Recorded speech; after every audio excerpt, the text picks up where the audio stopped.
Shalom. Welcome. I have Michael here. How you doing, Michael? I'm doing fine, Jake. How are you? Pretty good. And I'm wondering if you have anything you want to tell people about yourself. My name's Michael, and I was raised Catholic. However, my dad dedicated me at birth, and it wasn't a religious dedication. The Spirit of Yahweh actually came over him, and he dedicated me to Yahweh. The church, or the Catholic Church, had nothing to do with this. But either way, I was raised Catholic. I was in the Catholic Church until I was about 19 years old. And I left home. I moved to South Carolina to stay with my aunt and uncle. And that's pretty much when the journey began. I remember back when I was about 17, this thought came to me. I thought, well, I'm getting older now, so I have a choice. Do I still want to go to church with my parents, or do I not want to do that anymore? And I decided, I'm just going to keep going. I'm going to be faithful, and, if they don't go, I'll go. I want to serve God. And eventually, this led me to a point when I was in the Baptist church. I was about 20 at the time, and he spoke to me and said, "Hey, listen, I've got a plan for your life. You're doing your own thing right now, and right now I was going to engineering school. I was working on my degree as an electrical engineer. I already had a 2-year degree in electronics engineering technology, so I was going for the 4-year degree. And I thought about what he said, and, I accepted it. I thought about it, and I said, yeah, I'll do what you have for me to do. Wow. One of the things I was concerned about was, how much is all this going to cost? How are we going to fund this? Right. He says, oh, well, don't worry about that. I've got that taken care of, And, just like Yeshua says, seek first the kingdom and his righteousness, and all these things that you need will be added to you. So he supplies the provision for the things that we need. And I'd like to say everything was easy after that point. Everything just fell into place. It was perfect. Not really. Yeah, I didn't think so. I think we need a little bit of a reality check. Many times when the Lord calls us, we kind of expect things are just going to fall right into place perfectly. And they don't, do they? No, they don't. And, we have ideas. I've had a lot of ideas. And, it should be like this and everything. It should be like that. And, what I come to find out is this is a very personal walk. It's a personal relationship with him. Yes. And he does things very unique with all of us, things that you wouldn't expect. And he can surprise you, can't he? Yeah, he absolutely can. And you know what? That old dead religion, those formulated mindsets that we have, these boxes that govern how we perceive God, how we perceive how he talks with us and works with us. I mean, he will purposefully do things outside of that to, just to show us. Yes. Just to show us who he is. He just doesn't work that way. That's not who he is, and he doesn't want us being that way. He wants a real living relationship. This is a real deal. Right. And I'd have to say he's done many things in my life that have just been outside of the norm.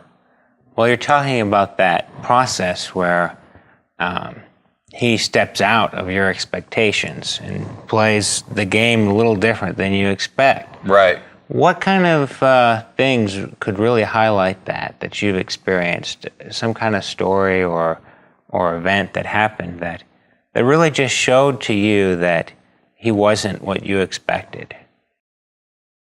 Well, back when he called me into the ministry per se, when I made the choice to follow him, I continued to do the engineering degree for about a year after that. And I wasn't satisfied. And there was one time I was praying about it. And he told me, well, what would you be doing right now if money wasn't an issue? He named a couple other things. If these weren't issues, what would you be doing right now? I said, I'd be going to Bible college. He says, all right, well, I want you to go to Bible college. And that was in the spring of 2009. So I made that choice and that summer and everything. I went off to Bible college in Colorado Springs. And, you know, I kind of had this idea that this was going to be like a launching pad into this big, you know, healing ministry, you know, and I'm seeing those big names on television. And, you know, frankly, that's really not what Yahweh had in mind with me. And, you know, I think my experience in Bible college was a very humbling experience.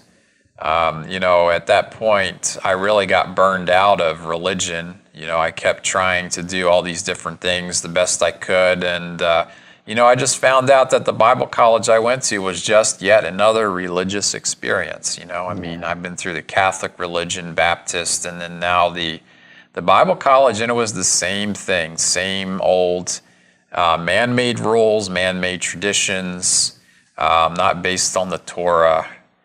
And, you know, I remember a lot of these ideas and thoughts I had being challenged.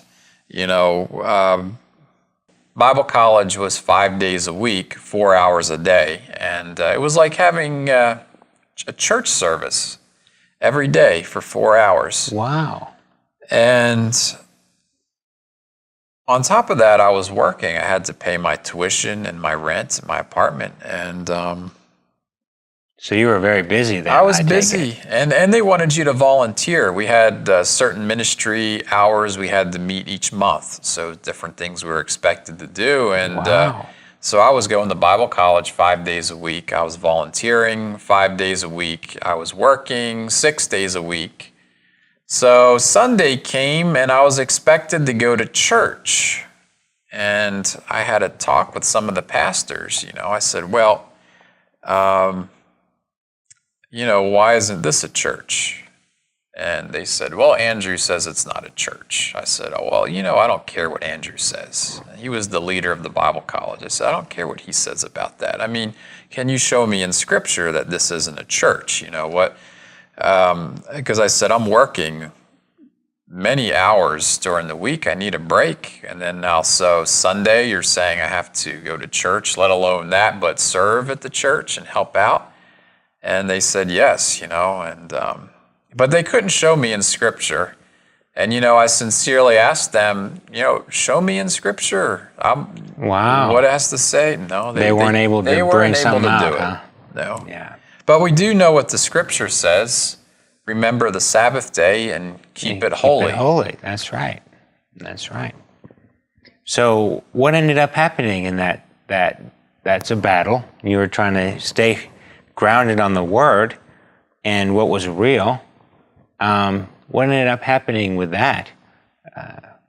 They just kept expecting you to show up on Sunday and volunteer and... Well, you know, that's what they said, but to be quite honest, nobody was actually keeping a tab. I mean, there were so many students, whether you showed up or not. I mean, it wasn't an issue. They wouldn't really notice. However, I did work the soundboard at a church, so I was still working 7 days a week. Wow. And eventually, by the time I got to my second year and graduated, I'd stopped going to church completely. I was pretty much done with church. And I'd have to honestly say, I could count on one hand how many Sundays I'd missed church before that point. And then I graduated Bible college and I stopped going to church. And I thought, well, this is really interesting. You know, I go to Bible college and now I don't go to church anymore. You know, what's going on here? That, you know, a lot of people would be really confused. Well, there was a lot of people confused. You know. I had people asking me questions about it too. So why is that? Why did that change happen by going through Bible college? Well, you know, I think that this Bible college was quote unquote the Christian Mecca. And for many people, and this wasn't just me. I mean, there was many second-year students who did not continue to go to church after they graduated Bible college. And and a lot of the problem was there was a lot of discontinuity between the teachings that we had there. I mean, we had pastors and teachers coming in, and one would say one thing and another would say something completely opposite. And I'm like, okay, well, they both kind of make sense, but what's going on here? I mean, which one's right? There's only one truth, There's not many truths. There is only one truth. They all can't be right. They both can't be right. One of them's wrong, or they're both wrong. Right. Especially when it's about foundational teachings in the Word. How can you have different foundational teachings?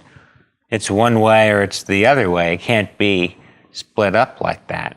Right, and I think that's a big problem is the foundations are gone. I mean, they don't, interestingly, the Bible College, I would have to say, was a large proponent of replacement theology and dispensationalism. And we were actually taught dispensationalism in the Bible College. However, there was a teacher there at the Bible College. He was the head of the missions department, and he actually taught a class called Israel, the Key to Human Destiny. And it was just a complete about-face of everything else that was spoken about in Bible College. And I believe it was based on Romans chapter 11, where the scripture says, "Did God cast off his people Israel?" And the answer to that is no. And one thing too, I wanted to add this. I don't want to knock the fact of believers coming together to assemble. And when I was at Bible college, there was a gentleman who ran a house church organization, and he worked with a large group of house churches where they would meet in homes. And, really it was a very informal Bible study where believers would get together and read the scriptures, and they would have fellowship and worship and things like that. And I believe that's great. I believe people should do that all over. And I'm not knocking that at all. I would actually encourage that believers would congregate in a group of like-minded people. And, remember, it doesn't need to be some kind of big organization or big church building or gathering per se. The scripture does say, don't forsake the assembling of yourselves together. Right. And that was one of the main arguments, the main proponents to my argument to these pastors. Well, the scripture says, don't forsake the assembling of yourselves together, but what it does not say is how to assemble, how many, when to assemble, how long. So you can't make an argument based on that scripture. You can't argue with me that you're supposed to attend church on Sunday for an hour, 2 hours, 3 hours, whatever, or 3 days a week, one day a week. It's not listed in the verse. It doesn't tell you. And that's all tradition. If there are other places, they didn't bring anything out because it didn't support the Sunday teaching. You're supposed to show up on Sunday church this long. Right. They couldn't support that in the scripture. Right, because it's not there. It's not there, no. It doesn't say anything about Sunday and showing up on church. It does say about the assembly, but as you pointed out, you had that house group that you were studying with, and people were showing up, congregating together, and studying scripture, getting in the Word, and you can't replace that. You really can't. So you had all these experiences then with these people, and they kept trying to basically what I would call suck the life out of you. You know what I'm saying?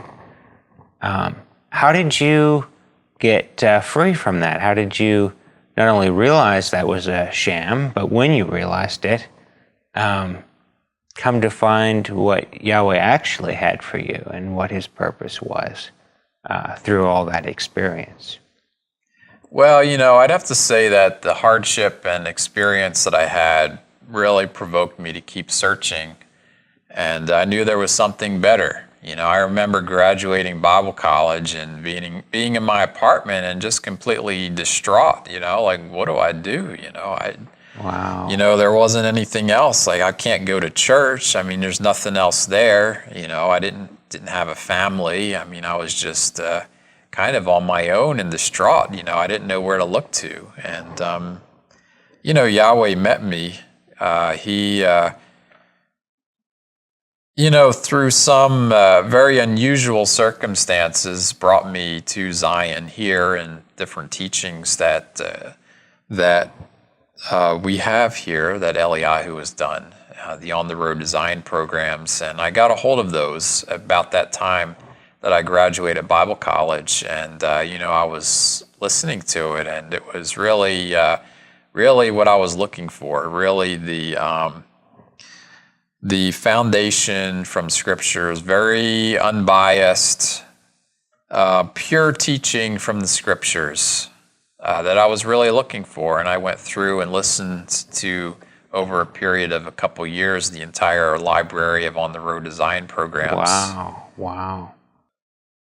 It was a period of years. I think I got a hold of the teachings in 2011, and it wasn't until about 2014 that winter I moved back to South Carolina from Colorado, and I signed up, became a partner with Tsiyon, and I had contacted Tsiyon because, I had some kind of issue on the website that we were trying to get sorted out, and some tech support help. And during that summer, Yahweh actually spoke to me and told me when I was praying. He said that he said that he's called me to bring to minister to his people Israel. He said he called me to bring his Yeshua to Israel, to bring salvation, his Yeshua, and the person Yeshua to Israel. And at that point, I thought that that I was going to Israel. I felt like I was leaving that week. That's how real it was to me. Wow. And I actually contacted Eliyahu via email and told him I was going to Israel, that Yahweh spoke to me. And, he contacted me. And he wanted to arrange a visit. And it didn't quite work out. And a couple of months went by, and my friend in Colorado, he was getting married in November, and this was about October at the time, and I decided that I was going to go to the wedding, and everything just kind of fell in place, and I got some really cheap tickets. I was able to go to the wedding and then right from Colorado fly to Austin, Texas, and it cost me, I think, less than $100 to fly from Colorado to Austin. So I contacted Eliyahu and told him, and he asked me, how long are you going to stay? I said, I'm thinking about 2 weeks, but I really don't have a return. I just don't know. You didn't even buy a return ticket, I didn't buy a did you? return ticket. No. I just didn't know. So he said, oh, well, that's fine, And it was interesting because I started getting into holy time at that point, and I remember wanting to see the new crescent, the new moon crescent. Yes. And I hadn't seen it yet. I hadn't seen it at the beginning of the month. Wow. And I was just wanting to see that. And that evening, when I sent the email off, it was the end of the long Sabbath. And as soon as I sent the email back to Eliyahu to confirm my flight reservation and everything, my attention was drawn towards my window. I turned my head, and there it was. I saw the crescent moon outside. Wow, man. For the first time. That's so cool. It was really cool. One thing I really want to add to people, because I just kind of have this sense that people get concerned, well, how do I know Yahweh's speaking to me? And, what do I do? And they might get overwhelmed with maybe what could happen to them and staying on the right path. And, a word I want to share about that is a heart divided, because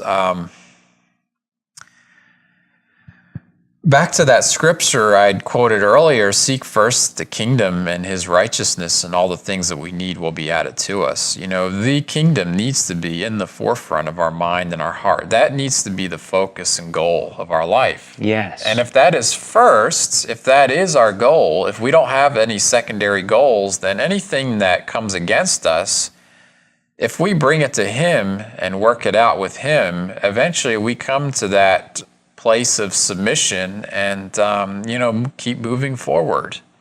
And I'd have to say, I've had some pretty rough times. It really hasn't always been easy. My family isn't always very supportive of me. Mostly they're not. And that causes some opposition. I've had financial difficulties. I've had difficulties dealing with people. I've had to deal with demonic oppression. I mean, you name it, everything is about come my way. And really, it's just I've had people try to turn me away. And really, it just boils down to the fact that, well, my heart is I want to serve Yahweh. That's what I want to do. And he's called me. I was set apart when I was an infant. Yes. And I belong to him. And there's really nothing else that I want to do. And there's really nothing else that I'm going to be satisfied with. So, Michael, do you have anything else that you would like to talk about in this interview, or to say to the folks out there to encourage them and build them up? I would just have to say, stay the course, run the race, and it's not a sprint, it's a marathon. Take it day by day, and just walk with Yeshua, walk with him. At the end of the day, it doesn't matter what people do or say to you, even if they kill you. Really, you're going to stand before him in the judgment, and they're not the ones who are going to be judging you. You got to give an account for your actions to Yeshua, to the Father. And, so we need to keep that in mind. We need to commit ourselves to him who judges righteously, and don't fear them who destroy the body, because remember, we have a promise. Yeshua says that not a hair of our head will perish, and he's talking about the resurrection. Those who are faithful to the end, we're promised a bodily resurrection in a glorified body. And I'll tell you, that's going to be much better than what we have here now. Yes. So we have something to look forward to, and really that's our hope. And he's made that promise, and he's going to keep that promise with us. So, keep the race, keep the marathon, and keep pressing towards that goal. Yes. And don't lose sight of it. Don't let the enemy steal that goal, that promise, all the promises about Israel and who we are to him. Don't let Satan take that from us, because that's ours. That's ours. And our Father in heaven, he's given us those things to give us hope and a future that we can enjoy and be blessed by in his presence. So we just don't want to let go of that. We want to keep our hearts focused on him and towards his will, and he will be with us. He will. So, well, I'm just really enjoyed this interview, Mike, and just thank you, Jake. Thank you so much. If you're watching these interviews, I hope that what you're left with is a feeling and a sense that there really is a battle that is real. And hopefully you realize that you have been fighting this battle yourself in your life. So you might be thinking, okay, so I see that this battle is very real, but what can I do about this in my life? And what can we say about that? Well, from this moment on, you must adopt the wartime mindset of a soldier, if you have not done that already. And the truth is, thinking about this, even if you have adopted this mindset, it's a good thing to do. So what is the soldier mindset? First thing you must realize. Notice I put must here because I think it's that important. You must realize that your enemy is ruthless and without mercy. That's a pretty tough thing to say to you guys, isn't it? Ruthless and without mercy. You know, he will destroy or neutralize you if you are passive about the war. Just think about that a second. There is a real enemy. And you might not be able to see him with physical eyes, but he is for sure in your life trying to take away the things that are most important, your eternal future. So we just need to remember this and to really think about that and adopt that mindset that this is the reality. And you know what? If there's a war and someone wants to kill you, you don't really have a choice whether you're in that war or not, because you're at that point where, as the saying goes, it's do or die. And none of us want the latter, okay? We want to succeed. We want to have the victory. But if an enemy comes in and tries to steal what you have, a thief tries to steal what you have, that's what you have to deal with. That's the situation you have to deal with. So this is also part of the mindset. It's just acknowledging where things really are and what you need to do. So once you've acknowledged that, what does that mean? That means you must bring the battle to him. Why let him have the ambush on you? Why let him have the advantage? Let's fight to win, as our theme for this month is saying. Well, fight to win, bring the battle to him. How do we fight that war? I have a verse, 2 Corinthians 10, verses 3 through 5. For though we walk in the flesh, we don't wage war according to the flesh. For the weapons of our warfare are not of the flesh, but mighty before Elohim to the throwing down of strongholds, throwing down of imaginations, and every high thing that is exalted against the knowledge of Elohim, and bringing every thought into captivity to the obedience of Messiah. I really like this verse because it's talking about strongholds. It's talking about imaginations. These are terms that one can use about a mindset and where you are in your head. Okay? Anything, throwing down imaginations and every high thing that is exalted against the knowledge of Elohim. This enemy wants to steal the truth that you have right now from you. That's what he wants. And beyond that, he wants to prevent any future truth from entering into your mind through your ears, through your eyes, through the word, however you're going to get it, through his spirit. He wants to neutralize that process so that you can't receive the knowledge of Elohim.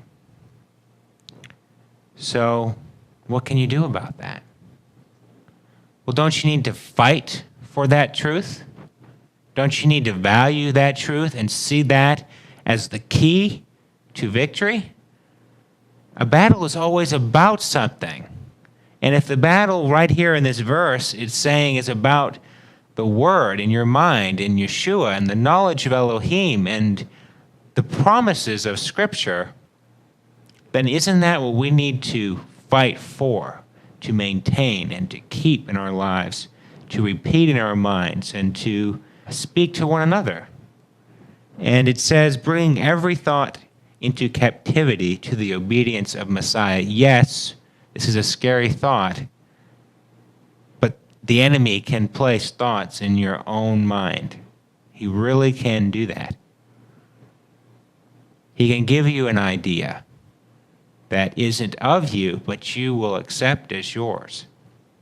So how do you do that? You got to bring every thought into captivity to the obedience of Messiah. And you know what? I don't care who you are, me standing here, anybody else, no matter how much you try to do this, there's always more to learn on this. Because our enemy, don't underestimate him, okay? He is adaptive. Just like you are a learning creature, he is a learning creature. And he is smart. So you got to acknowledge that too. This isn't like the cartoons where the little guy with horns and the pitchfork coming to get you, okay? This guy, he's an intelligent being, and he can scheme up some pretty involved schemes. So just keep that in mind, okay? So we're talking about the Word. We're talking about what's going on in your head, okay? That's a battle that you have to be involved with. That in my life, I have to be involved with. I can't rely on anybody else to do that fighting for me, okay? Because guess what? There's a moment when they're not going to be there when I need them to be there. The only one that I can consistently rely on is Yeshua up there. His Spirit living in me. So that is what we want to keep in mind. But you know what? There are things that we have that can be incredibly helpful for you out there. And we had this slide last week. It's called Tsiyon Boot Camp. Can you feel these shoes? Well, what shoes are we talking about? We're talking about taking in the Word and having an action plan to be prepped, to be prepared, to have the weapons of warfare in our arsenal when we need them, okay? So, Tsiyon Boot Camp. We have 3 points, just 3, that you can implement in your life to help you fight this war, to be prepared for this war. First thing we have, listen to the Torah Midrash and complete the quiz every week. These are often just a 2-hour program. They're split up. If you take the Tsiyon Academy Torah course, they're split up in 30-minute sections, very easy to digest sections, and a little quiz after each one. How difficult is that? The main battle is taking the time to actually listen to those midrashes, to apply your mind to it, and to let that enter into your mind. View the Tsiyon meeting and keep up every week. Just like right now we have a Sabbath meeting, we have a string of Sabbath meetings going back so long, hours and hours and hours and hours. And we're adding to that every week. So there's something that you have that is valuable. And third, enroll in Tsiyon Academy and fulfill your assignments. You can be a Tsiyon Academy student. And hey, a student doesn't have to be perfect, okay? I'm enrolled in Tsiyon Academy. I'm a student of Tsiyon Academy. That kind of takes the pressure off because I don't have to have everything right, okay? I can just do my best, read the Word, and tell you how I see it. And that's what it is. And I'm learning too. And so will you when you join. So that's good. That's easy to do. Well, in prepping for this presentation, what I felt I needed to do was to actually show you how easy it is to enroll in Tsiyon Academy. So you know what? I want to actually do that. This is Tsiyon.net. And if you're on the radio station, you can sign up and see this stream or watch the archive, whatever. But hopefully you can follow this too. So I've logged in to Tsiyon.net. I'm on the home page. And all I'm going to do is I'm going to scroll down. There's a lot of other things on this home page that you can explore. But I'm going to go down right here. Weekly action points. And by the way, if you're on mobile, let me just show you this. This is what you're going to see when you get on your mobile phone. You scroll down the tiniest bit on this page, okay? And here are the weekly action points. So everything else, all this other stuff, you don't have to worry about that on your phone. This is so easy to get to where I'm pointing to, okay? So once you're there, you have these action points that change weekly. Right now we have Tsiyon Academy, Genesis, Bereshit, make up any missed lessons. This is because of the special programming that we're doing this week.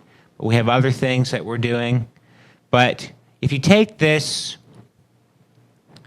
link, it brings you to this page, which is still loading. And you get to this page. So far, you've taken 2 links after logging in. You come over here to Enroll Today, the big green button, not hard to miss. You click it, and it says Success. You have been enrolled into Advanced Torah Studies. Because you just pushed that button, these aren't available yet, but if you refresh, there's the first one. Click on that. There you go. There's the course right there. You can play the midrash. You have all these quiz questions. And notice they're not very difficult questions, okay? True or false questions. It's not like you're writing an essay or something. This is simple. You can do this. You really can. Anybody can. So that's the Torah course. And going back to the main page, notice this. Module 1 is included in your free trial. Yes, you can get Module 1 totally free, completely free. But you know what? You can get so much more than that. There's so much more than that available to you.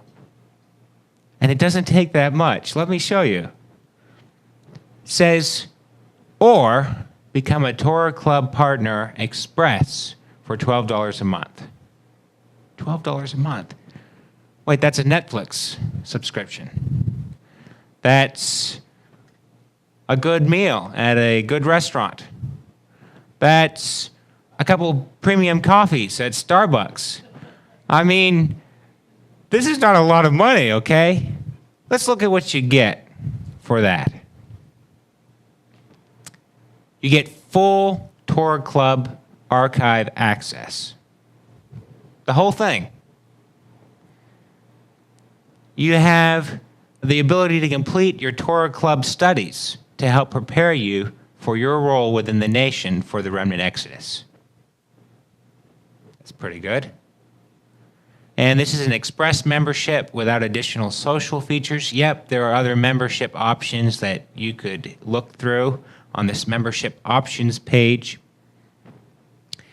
But one thing I really want to highlight also is the live stream meeting and the archive access. I just want to point out how much things we actually have in the archive. Here's the archive of 2015. I'm just going to scroll through these. 2016. Look at all these meetings that we've done. Okay? We have hundreds and hundreds of hours of video meetings just like this one. And different in some ways, but look at that. You have access to that after paying $12. All of that is available to you, just like that. Think about that a second. You know, Michael, in the interview today, talking about Bible college, how much did he spend to get what they had? And this right here will do worlds of wonder on that mindset that the enemy is against. Look at these. Each week, we're going through a portion of Scripture, verse by verse. We haven't skipped. In Zion Academy, we haven't skipped one verse up to this point that we have studied. Think about that a second. So every single thing that Yeshua said in the Gospels has been discussed and talked about. And think about what that can do for your mindset right there. So that's a beginning. There's so much there. There's even more on this Zion.net website. I'm not going to overwhelm you, though, because I think if I showed you everything we have, that's just like, wow. But you already have so much right there at the tip of your fingertips to help you with this battle, to help you with this struggle. You don't have to fight this uninformed, without the knowledge of Elohim, without the truth of Scripture. You really can study these things in context, not just pulling a verse out randomly. You really can have all of these truths that you need right available to you. All it takes is you choosing that you want that you value that you see that that's important, and taking action in your own life to take advantage of that opportunity. So, right there, that's what we have to share. And that's Zion Boot Camp 101. Can you fill these shoes? I really think you can. I think you can. And with that, that's this presentation for this week. And we want to remember to fight to win, because that is the key. Was this video informative? Click the like button below to help spread the word to others. Feel free to leave a comment and share your thoughts. Don't forget to subscribe and ring the bell so you won't miss out on more amazing content from Eliyahu Ben David.